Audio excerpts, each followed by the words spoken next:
हमारी यह स्पष्ट राय है इसमें कि मनोज झा जी ने किसी जाति विशेष की बात नहीं की है। उन्होंने किसी कवि की कविता को उद्धृत किया है जिसमें ठाकुर शब्द आया है।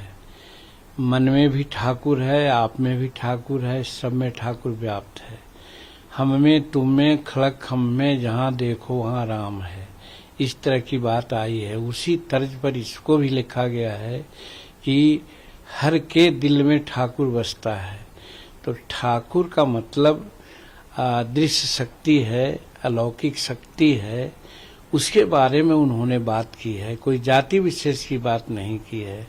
और आगे उन्होंने जो बात कही है उससे भी मैं पूर्ण रूप में सहमत हूँ कि मन का हमारे जो ठाकुर हैं उनमें कहीं न कहीं विकृति आ गई है, जिसके चलते आज हम महिलाओं का आदर नहीं कर रहे हैं, समाज के निम्नतम लोगों की आदर नहीं कर रहे हैं, दूसरों की जमीन हड़प रहे हैं, हत्या कर रहे हैं, छिनताई कर रहे हैं, नक्सलिज्म बढ़ रहा है, राष्ट्रद्रोह की बात आती है।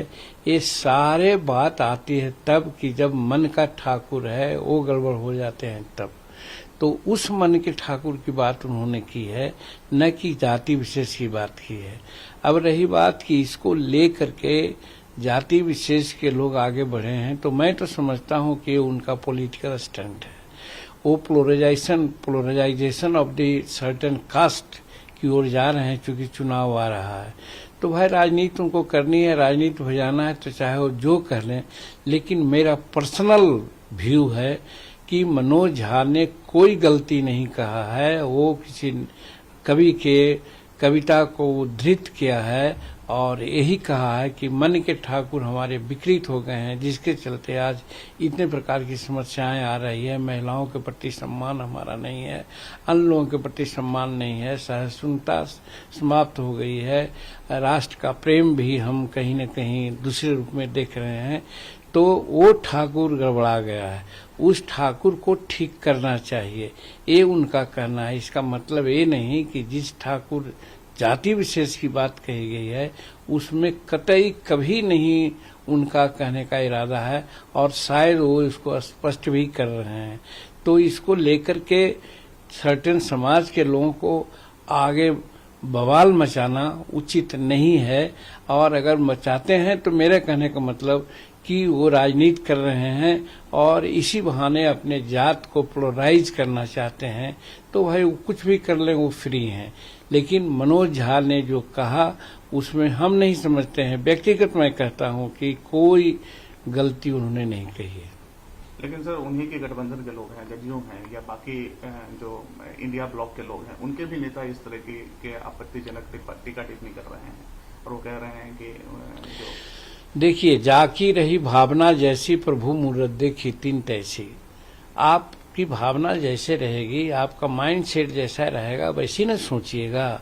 और किसी भी पार्टी का, यह पार्टी का मामला नहीं है, गठबंधन का मामला नहीं है, मामला है विशेष जात का, जाति विशेष का। तो जाति विशेष के लोग अपने तरफ जाति को गोलबंद करने के लिए सारा कवायद कर रहे हैं। मेरे समझ से ठाकुर शब्द पर कहीं किसी प्रकार का कोई लांछन नहीं लगाया गया है और ना लांछन लगाने की चीज है। ठाकुर शब्द बहुत प्रसिद्ध और बहुत प्रतिष्ठित शब्द है। और जहाँ तक जाति विशेष का सवाल आता है, उस जात के प्रति हम लोगों की बहुत श्रद्धा है। वो देश के लिए बहुत बड़ा काम किए हैं, देश के बहुत दिनों तक अपना शासन चलाए हैं, अच्छा शासन चलाए हैं। आज भी उनका समाज में बहुत बड़ा देन है। लेकिन उस ठाकुर की बात इसमें नहीं कही गई है, मन की ठाकुर की बात कही गई है, जो सब जगह व्याप्त है, सब में व्याप्त है। जैसा पहले मैंने कहा कि हम में, तुम में, खड़क हम में, जहाँ देखो वहाँ राम है। सर आनंद मोहन की तरफ से सर ये कहा गया है कि सर ये मनोज झा माफी मांगे, नहीं तो आंदोलन करेंगे। देखिए, व्यक्तिगत उनको जो भी कहना है कह दें। मैं तो कहा कि राजनीतिक बातें हो रही है, राजनीतिक रूप में अपना कद बढ़ाने की बात कर रहे हैं और जाति विशेष को पोलराइज करने की बात कर रहे हैं। ये समाज से कभी कतई कोई मतलब नहीं है। सब समाज में जो ठाकुर हैं और वो ठाकुर जो जो हमारे दिल में है, सब में है, उनमें कहीं न कहीं गड़बड़ी आ गई है, जिसके चलते आज समाज में व्याप्त आज कुरीतियां हैं। इसको ठीक करने की जरूरत है। हम समझते हैं कि मनोज झा जी ने यही कहा, और ये जो कवि ने कहा है, जो उद्धृत किया है, यही उनका सारांश रहा हो।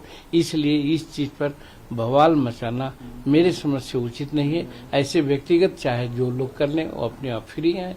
जनतंत्र है, जमहूरियत है, सबको सोचने का, कहने का, विचार रखने का स्वतंत्रता है। सर, नीतीश कुमार को लेकर फिर सवाल उठने लगे हैं कि एनडीए में वापस आएंगे।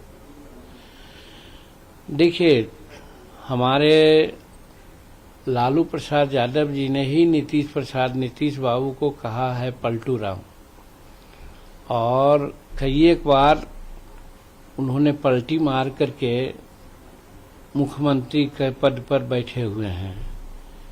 एनडीए के साथ थे, तो फिर महागठबंधन के बाद साथ आए, फिर एनडीए के साथ आए, फिर महागठबंधन के साथ आए। तो इसीलिए लालू जी ने उनको पलटू राम कहे हैं। माननीय तेजस्वी प्रसाद जी जो डिप्टी चीफ मिनिस्टर हैं, वो भी पलटू चचा कहा करते थे उनको। तो ये तो उन लोगों की बात है। तो वैसी परिस्थिति में जो हमारा मॉर्निंग शोज दी डेज, अगर जैसा मॉर्निंग होता है तो दिन के भी कयास लगाए जाते हैं। तो मॉर्निंग तो 18 साल में माननीय नीतीश कुमार जी ने कई पलटी मारी है, तो फिर पलटी मार सकते हैं कि नहीं मार सकते हैं। हम तो यही कह सकते हैं कि राजनीति में संभावनाओं का खेल होता है। राजनीति में 2 जोड़ 2 4 नहीं होता है, 2 जोड़ 2 22 भी हो सकता है। तो ये चीज है स्पष्ट। सर, एक सवाल और है। ये जो इंडिया ब्लॉक बना है सर, उसमें ये बात कही गई थी कि 2 अक्टूबर को ये लोग एक फैसला कर लेंगे कि दिल्ली में इकट्ठा होंगे, मध्य प्रदेश की राजनीति में सब लोग चुनाव प्रचार करना शुरू कर देंगे, भोपाल पहुंचेंगे। अब तक कोई ठोस फैसला नहीं हो पाया। आपको लगता है कि ये इंडिया ब्लॉक सही दिशा में चल रहा है?